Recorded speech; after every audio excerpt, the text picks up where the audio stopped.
रामनाथ कोविंद आज से देश के राष्ट्रपति बन गए हैं और अगली नियुक्ति अब उपराष्ट्रपति की होनी है। वेंकैया नायडू और गोपाल कृष्ण गांधी के बीच मुकाबला है, लेकिन चुनाव से पहले कांग्रेस ने सत्ता पक्ष के उपराष्ट्रपति पद के उम्मीदवार वेंकैया नायडू पर उनके बेटे और बेटी को लेकर भ्रष्टाचार के बड़े आरोप लगा दिए हैं।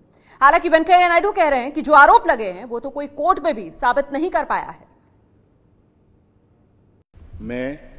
मैं ईश्वर की शपथ लेता हूं कि रामनाथ कोविंद नए राष्ट्रपति रामनाथ कोविंद की शपथ के लिए संसद के सेंट्रल हॉल में समारोह हुआ। समारोह में कांग्रेस अध्यक्ष सोनिया गांधी भी थी और उपराष्ट्रपति के एनडीए उम्मीदवार वेंकैया नायडू भी। सोनिया और वेंकैया पहली पंक्ति में बैठे और बिल्कुल साथ साथ कैमरे में दिखा था। शपथ समारोह के दौरान सोनिया और वेंकैया के बीच गपशप भी होती रही। अब ये तो नहीं कहा जा सकता कि गपशप में वेंकैया नायडू ने सोनिया गांधी से ये शिकायत की हो कि कांग्रेस नेता जयराम रमेश भ्रष्टाचार के आरोप लगा रहे हैं। ये भी नहीं कहा जा सकता कि सोनिया गांधी ने वेंकैया नायडू से उन सवालों के जवाब मांगे हों जो कल जयराम रमेश ने प्रेस कॉन्फ्रेंस करके नायडू से पूछे थे। जयराम रमेश ने वेंकैया नायडू पर क्या आरोप लगाए और कौन से सवाल पूछे, ये जानने के लिए यही स्टोरी आपको आगे तक देखनी होगी। वेंकैया नायडू करीब 40 साल से बीजेपी की राजनीति में हैं। छोटी उम्र में मां को खोने के बाद बीजेपी को ही मां का दर्जा दे दिया। बीजेपी के अध्यक्ष रहे, अटल बिहारी वाजपेयी और नरेंद्र मोदी की सरकारों में कई मंत्रालयों के मंत्री रहे, लेकिन वेंकैया नायडू की सफेद कमीज पर कोई धब्बा नहीं लगा, कभी भ्रष्टाचार की आंच नहीं आई। लेकिन उपराष्ट्रपति उम्मीदवार बनते ही कांग्रेस ने वेंकैया नायडू की ईमानदार छवि पर सवाल उठाए हैं। कई सालों से पारदर्शिता और जवाबदेही की वकालत करते आए हैं वेंकैया नायडू जी, और पिछले 3 साल में हर एक अखबार में उन्होंने लेख लिखा है हर विषय पर, और कहा है कि सार्वजनिक जीवन में पारदर्शिता और जवाबदेही होना जरूरी है।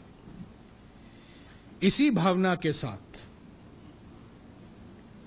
उन्हीं के कहे हुए भावनाओं के साथ, पारदर्शिता और जवाबदेही की भावनाओं के साथ कांग्रेस पार्टी उनसे 4 सवाल करना चाहती है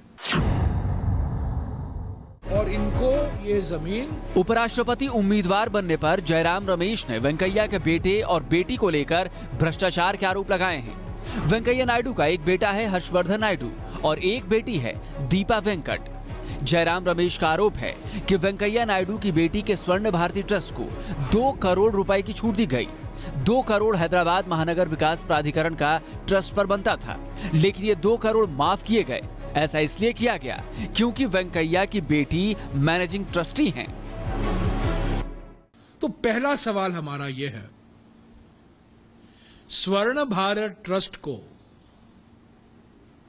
जो छूट दिया गया है 2 करोड़ से भी ज्यादा, पहली बार तेलंगाना सरकार द्वारा, क्या यह सच नहीं है? वेंकैया के बेटे को लेकर जयराम रमेश ने और गंभीर आरोप लगाए हैं। आरोप ये कि नायडू के बेटे और तेलंगाना के सीएम चंद्रशेखर राव के बेटे केटी रामाराव के बीच बिजनेस पार्टनरशिप है। नायडू के बेटे की कंपनी है हर्षा टोयोटा, चंद्रशेखर राव के बेटे की कंपनी है हिमांशु मोटर्स। दोनों को तेलंगाना सरकार ने पुलिस के लिए 4000 बाइक और गाड़ियों की खरीद के लिए 270 करोड़ रुपए का ठेका दिया। सवाल पूछते हुए जयराम ने आरोप लगाया है कि ठेका देने के लिए नियमों का पालन नहीं किया गया, टेंडर तक नहीं निकाले गए। पहला सवाल बेटी के संदर्भ में, दूसरा सवाल बेटे के संदर्भ में। 270 करोड़, करीब 270 करोड़, 4000 गाड़ियां, मोटरसाइकिल, टाटा टोयोटा इनोवा, अलग अलग तरीके के गाड़ी पुलिस के लिए बिना टेंडर के तेलंगाना सरकार ने हर्षा मोटर, जिनके मालिक वेंकैया नायडू जी के बेटे, और हिमांशु मोटर्स, जिनके मालिक मुख्यमंत्री के बेटे हैं, क्या यह सच नहीं है? तीसरे आरोप का कनेक्शन मध्य प्रदेश से है, जहां सरकार बीजेपी की है। बीजेपी के पूर्व अध्यक्ष कुशाभाऊ ठाकरे के नाम पर मेमोरियल ट्रस्ट बना था, जिसके अध्यक्ष वेंकैया नायडू थे।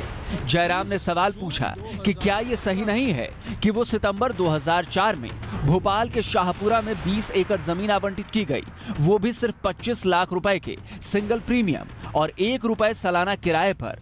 जयराम रमेश ने दावा किया कि सुप्रीम कोर्ट ने अप्रैल 2011 में जमीन का आवंटन रद्द किया था। कुशाभाऊ ठाकरे मेमोरियल ट्रस्ट के नाम पर दिया गया था। इस ट्रस्ट के अध्यक्ष वेंकैया नायडू जी थे। सुप्रीम कोर्ट में ये मामला उठा। चौथा आरोप वेंकैया नायडू के नेल्लोर जिले की जमीन का है। जयराम ने पूछा कि क्या ये सही नहीं है कि 1978 में विधायक रहते हुए गांव की जो जमीन वेंकैया के नाम पर हुई थी, वो जमीन उन्हें भूमिहीनों को लौटानी पड़ी थी। आरोप यह है कि वेंकैया ने भूमिहीनों की जमीन हड़पी थी, जो उन्हें लौटानी पड़ी थी।